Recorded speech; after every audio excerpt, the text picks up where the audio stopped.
Hello, Amanda. Welcome to session 6, Hey, our Sylvia. last one. Yeah, how are you doing?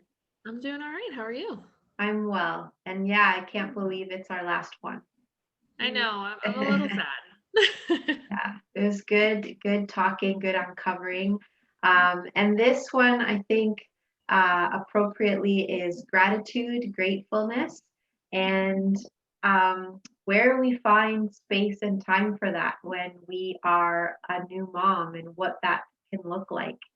Um, and when I was creating this slide a while ago, I thought, oh, yeah, I guess our children and motherhood can teach us a lot, and we can choose what we want to be grateful for and how we want to move forward with it, right? So, um, give me a second here. I'm just going to share the screen so we can look at what that is for being a new mom, a mom to be, a mom that's been a mom for 10 years, and all the lessons there. So here, present this. Okay, so session 6 and gratitude. When I was looking over this, I thought, oh, why did I put a squirrel there? And I think it was just because um, sometimes maybe I think of just the simplicity of what it's like to be a squirrel and all the things they do and the squirminess of them and the in the moment, I got to get my nuts, I got to get my food. And I think it was because maybe when I was doing this, I was watching this squirrel and I thought, wow, is that a simple life? Can we make motherhood more simple? Can we simplify it? Um, how do we become grateful as a mom? How do we cope and take things as they come? And how do we accept that? Even in the toughest moments and the moments where we don't want to be taught a lesson, what can we do? How can we be thankful? Yeah, I hear you when Mhm. I think back about when I was really struggling and remember when I was told to like start a gratitude list and I thought it was like a Mm. thing in the world because to me there was like nothing that I could be grateful for in those moments. Yeah. But they help so much. And just like when you're writing here, it takes mindfulness. Like, and I like what you said about the squirrel. I know what you mean. Like, it seems kind of silly, but I like it because sometimes when you're mindful of your surroundings, like if you were just to sit out front and look around and you see a Yeah. squirrel and you can like capture the beauty of the squirrel and the grass, like, you know what I mean? And being grateful can help you do that. It can help you sit with your kids and actually like take them in and listen to what they're saying as opposed to focusing on like, oh my God, I hate playing with them. Like, I really don't like playing. Yeah. Really Yeah. don't. But sometimes when I sit and like turn off my brain a little bit, I listen to them like talk with their little figurines or whatever. And I'm like, where did you learn these words? Like, I don't, Yeah. it's just then I'm like in the moment. And it as I did the gratitude list and did meditation and became more mindful, Mhm. it was easier. Those things just kind of happened a little bit more naturally as opposed to really working Mhm. on Oh, negative thoughts. Does that make sense? yeah, that's a good one. So it's like you forced yourself to Mhm. pause and then you found encouragement through that. And now it's part of essentially who you are as a mom, but also a person that it comes a little easier and it's not as hard. So I'm wondering, as I'm saying all that, like we're grateful for being grateful too. Totally. Yeah, yeah, grateful for being grateful. Yeah. Um, as I'm looking at this next slide and I see this cute little kid in the corner, I see simplicity and I see innocence and I see vulnerability. And I think of those words and I apply them to my life as a mother. And at first, those words do not resonate when you're new and you're sleep deprived and your body isn't yours and you're figuring out how to feed this kid, and yet as time goes on, you let go of so much of the control. And I think that's the lesson, or maybe that was my lesson, is to relinquish that and just kind of sit like this cute little kid in the corner Yeah. who's just enjoying the sand, and that's it for the moment. Yeah, I think your kids can really help you see those things. At least I know my kids help me see those things. When you watch like the world through their eyes and something simple like the sand or a squirrel is like this big Yeah. ordeal, right? And then you can really kind of sometimes I try and hone in on that too. Yeah. Yeah. It doesn't Yeah. have to be as complicated as I think the world is. It's really not sometimes. Oh my goodness, you're so right. When you say that, and I like how you kind of are rounding out like the squirrel in the sand for the things Yeah. that we've seen and trying to tie it in.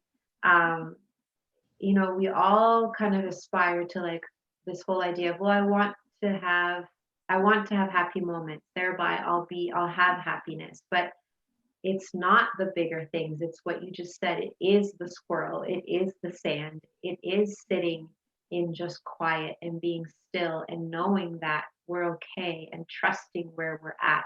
And That's right. sometimes those things, man, like even just what I've said can sound so cliche, but when you're in it, in those first 3 months postpartum, that's not what you want to hear. That like that that's not where you're at. But that happiness does come because you're making things simpler, thereby finding the gratefulness in those simple things, which can bring around that well-being. Yep. Um, I put this picture um, in here when I was creating this slide because it's actually a picture of like the QEW from Burlington to Hamilton, like the Skyway. And this picture meant so much to me because last summer I had the chance to get a stand-up paddleboard, and Oh, okay. yeah, and Good for you. they're awesome. And I have a few girlfriends from work that we kept it we made it a routine to go maybe once a week or once every like 10 days. And that moment of just like genuine laughter in the water, the sun, accepting that when I'm on the Burlington side of the beach, I can see the Hamilton, Stelco, the all of that, and just like being so grateful that this is where I'm from, so happy to be here, mindful of everything, being in the present moment. And it was really powerful. It was such a great summer, especially like the first COVID summer. Mhm. And I thought, well, why can't I do this when I'm around my children? Why can't I do this when I am in the middle of mothering? And I can. I can just choose to stop, kind of give myself a timeout and say, what's the lesson here right now? Why am I frustrated? Or say, yeah, I'm frustrated. That's okay. And it's a tough job, but I'm grateful that I'm in it. Yeah. Yeah, I love that. And see, it's like something so simple. Yes. I Yeah. know, but when you're in it, it's like it doesn't seem that simple at all. So mine is very similar. Mine is we go to a cottage in Sauble Beach every year, Okay. Yeah. and same thing. Mine's just being on the beach with the sun. I like the feeling of the sand in my toes, Yeah. like that whole thing. And we only go for 1 week, but I remember the first year I brought my kids, I hated it, and I Mm. felt like that was when I was kind of in the thick of everything, but I felt like they were kind of ruining my time, but no, I was ruining my own time. Yeah.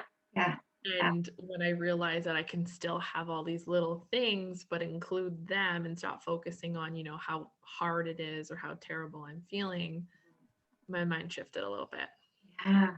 That's the mind shift. Yeah, the total mind shift. Or I put this picture up as a reminder, or if it's an idea or something that someone said to encourage you, sometimes I think it can even be people who you find difficult in your life or you Mhm. find triggering, or there's an incident that happens and you just think, okay, well, that's not their crap, that's my crap. So, what Right. are they teaching me? But you also are there to put up your hand and say, I don't need to deal with that. It doesn't need to come into my life because I'm already dealing with being a new mom or an older mom or a peripartum mom. And so I need to ground myself and look at what is good here. What are the exceptions? And how can I be present in this moment so that I can be that well woman and that well mom? Right. Um, some of the things that can help, we always hear about journaling, we always hear about meditation. I find for me, and we talked about this maybe 2 sessions ago, was like movement and mindfulness really helps me. Listening to a song that you appreciate and the lyrics in that. I find for me gardening and like just the metaphor of gardening and life, um, really looking at people in the eye and saying thank you. Well, Mhm. now with math, but being really like extra verbal with your body, like communicative with your body. For me personally, prayer, listening to that higher power, whatever that is for you. Um, all of these things, I can't believe how much they can activate gratitude and even calm our brains. If you see MRIs, there is a calmingness in certain parts of the brain because we're meditating, because we're mindful, because we're showing gratitude. Yeah. Um, I like to do journaling and meditation. Journaling is fair. Oh, you can, yeah, hold on. We know our routine with the internet.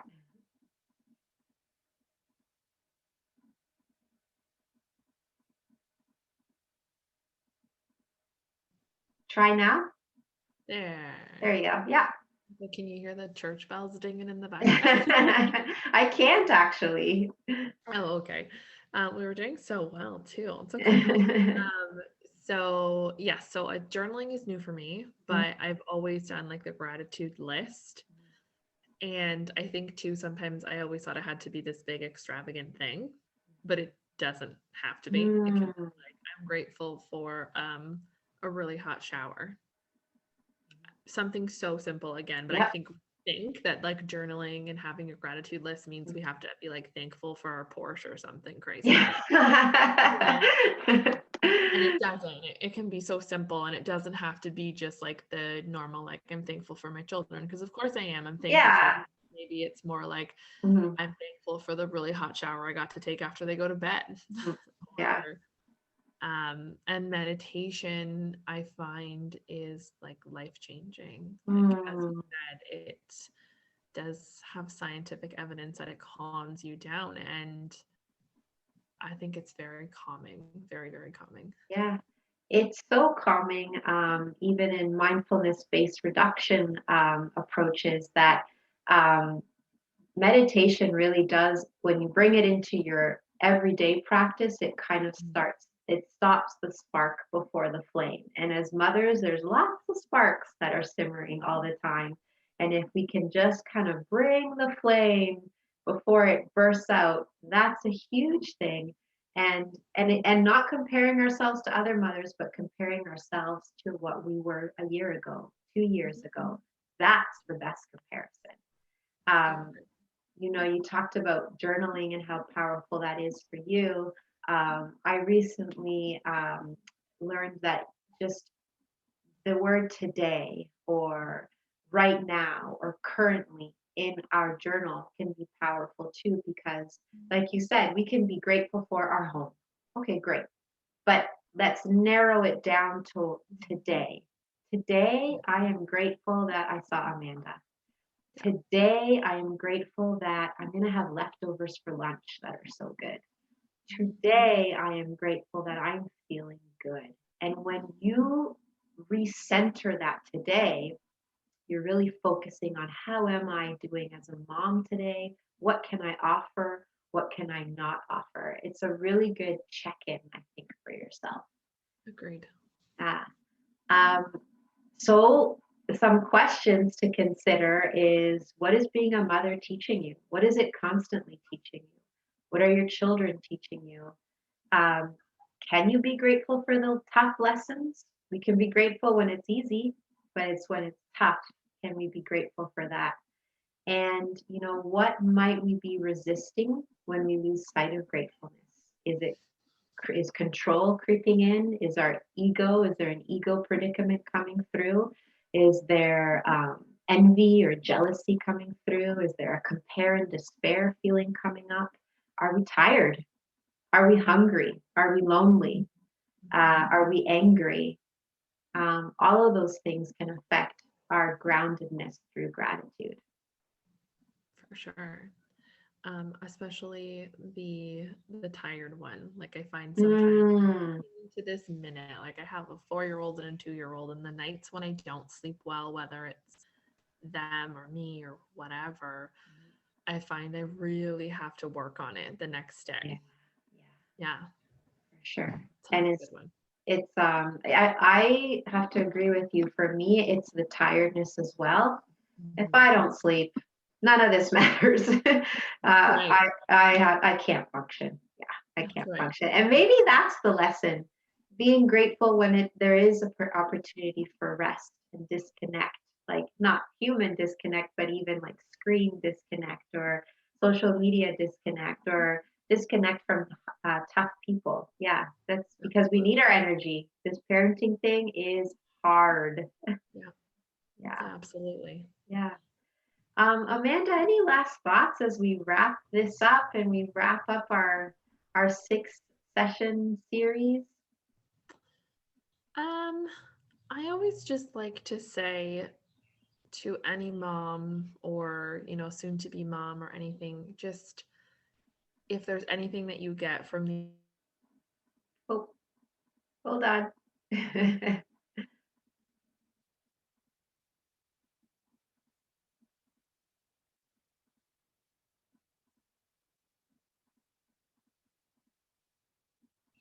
Are you back now? There you are. You're back now.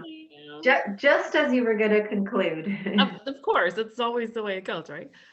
No, I think just one important thing that I always like to share with moms is that if you do anything, just be kind to yourself and always know that you're doing the best that you can. And if you are in the thick of it postpartum and you and your baby are both safe and fed at the end of the day, then you did your job.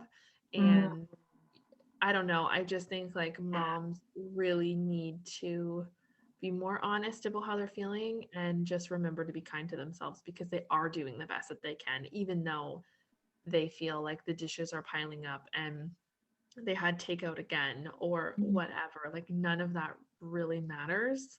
What matters is mom, and mom needs to be kind to herself, I think, yeah, first and foremost. yeah, perfectly said. Um, it's just, yeah, the idea of being able to take responsibility for yourself. But what that really means, I think, is the ability to respond to what you need. And if Mhm. what you need is to take a nap and stop, you do that. If what you need is to eat, you do that. And step by step, just focus on the today because it will work out and trust that. Tough one, that word, trust. So tough, but like once you start to, it's life changing. Yeah, for sure. Yeah. Amanda, thank you so much on behalf of the Compassion Project and allowing me to work with you, listen to your insight. I really appreciate it. And again, if there's anyone who is listening to this, please visit the Compassion Project. We are out of Hamilton. We are psychotherapists who are ready to listen and have provide for you a safe space to talk and discover, listen, and yeah, thank you so much, Amanda. And that's it. That's it. No, I have loved doing this. Thank you so much for the opportunity to allow me to work with you guys because you guys are amazing and I love all of the work that you're doing. Thanks so much, Amanda. Take care. Bye.